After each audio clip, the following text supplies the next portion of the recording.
Berarti kita bertanya kepada Pak Robi nih, karena kan beliau juga salah satu penggagas selama ini juga yang tadi human capital, sumber daya manusia itu menjadi perhatian Pak Robi bertahun-tahun yang lalu Pak Alesdeni.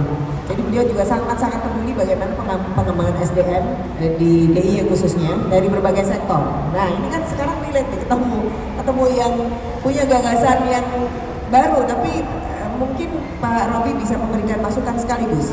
Akan bentuk nyatanya akan seperti apa dengan adanya AMA, dengan anak-anak muda ini akan seperti apa nanti yang diharapkan Pak Robi untuk pengembangan SDM kita? Kita ngomong bisnis kan industri, perdagangan, jasa kan. Yang selama ini kita ngomong terus kan adalah industri sama perdagangan. Kita nggak pernah meletakkan jasa ini secara proporsional. Sedangkan Jogja ini sebetulnya industri jasa. Jadi AMA itu adalah industri jasa. Ini harus dicatat. Sehingga saya itu kalau boleh catat tuh, adik saya Pak Topan tahu sejak 35 tahun lalu saya spesialis komisaris utama. Saya bersahabat dengan Pak Sultan 43 tahun. Tapi nggak pernah satu kecap pun tidak boleh pemegang. Karena saya nggak mau motorin tangan saya. Karena profesi saya, nah ini penting buat manajer. Beliau, saya tahu dia membuat 2 PT itu dulu saya nonton dengan teman saudara itu buka akses ke Taiwan. Harus punya kesediaan pada sektor apa yang kamu akan bangun. Karena tadi dijelaskan sejarah AMA dari manajer menjadi manajemen. Itu pinter sekali. Karena ketika ngomong manajer itu cuma aplikasi daripada tugas kita untuk praktek, tapi manajemen udah bergerak bicara sudah ya. Kalau yang manajer itu kalau istilah di organisasi saya tidak pinter ya, tapi itu soal struktural ya kan, struktur itu udah macam-macam. Kalau udah manajemen ini sudah strategik. Jadi kalian kalau sudah menjadi bilang aman harus bicara strategik. Saya kasih contoh. Ketika saya dan teman-teman saya airport Jogja itu dimulai pada waktu gempa kali itu Pak Topan pelakunya.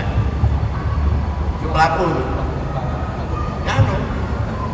Saya dengan teman saya bikin perusahaan, dan perusahaan itu berani datang 2 kali pesawat kosong dari Malaysia untuk bisa mendapatkan izin untuk mendarat di Adi Sucipto.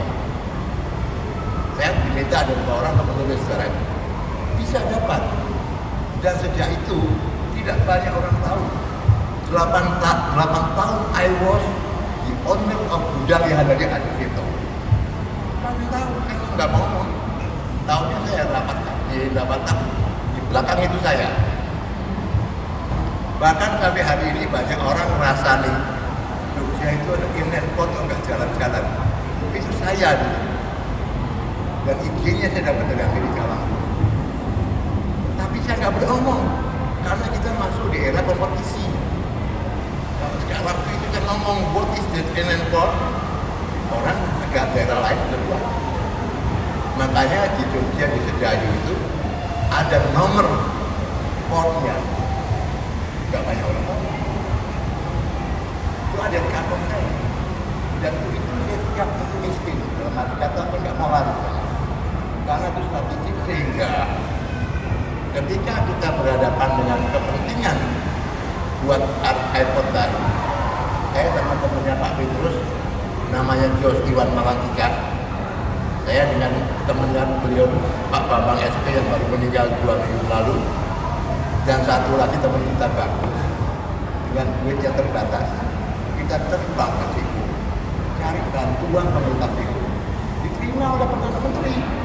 Lalu itu ya bagian statistik orang manajer yang dikatakan profesional yang pernah duit daerah konsultan, dan akhirnya airport itu dibentuk. Dan di situ kepemimpinan saudara luar biasa.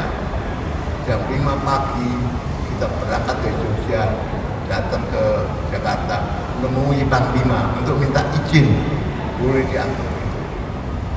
Nah, strategik itu yang bagian perubahan dari manajer ke manajemen.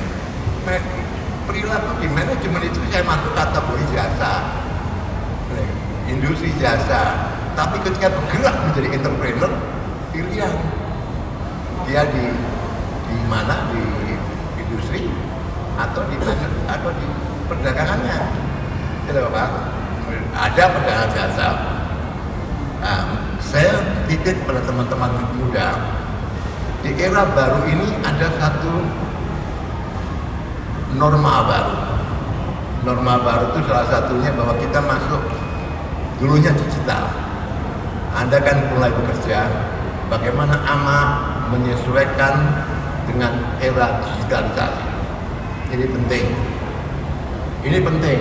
Kemudian di balik itu yang terakhir, manusia itu ada manusia yang lain, namanya AI. Ada manusia AI. Manusia AI itu yang harus berada di dalam dialog kita sebagai manajemen. Itu saya bilang. Tadi saya titip persoalan AI itu harus dipelajari. Saya di usia 74 tahun setiap malam belajar itu AI itu. Dan yang paling belajar itu kepleset main TikTok. Karena udah main TikTok kepleset lagi COD. Akhirnya setiap pagi istri saya marah, mau 200.000, mau 1.000 terus itu, ya. Tapi coba tarik kembali. Jadi Anda besok ke India, mau belajar di mana di India, saya senang, saya appreciate very much. Nah ini itu mental yang diajari beliau. Tidak harus kamu meletakkan industri kita, bisnis kita, jasa kita di Jogja. Saya sangat senang Marta dan yang lain-lain jual jasa keluar dari Jogja. Ya toh? Keluar di Jogja. Anda juga nih Pak Hari juga keluar dari Jogja. Jadi kita jangan kejebak Jogja itu hanya dibatasi itu saja. Tapi apa yang disampaikan oleh Pak Topan tadi benar, bahwa perlu adanya kolaborasi. Kolaborasi itu saya selalu bilang, kolaborasi itu 1 tambah 1 2. Tapi kalau menjadi kooperasi, menjadi sinergi, akhirnya 1 tambah 1 3. Ada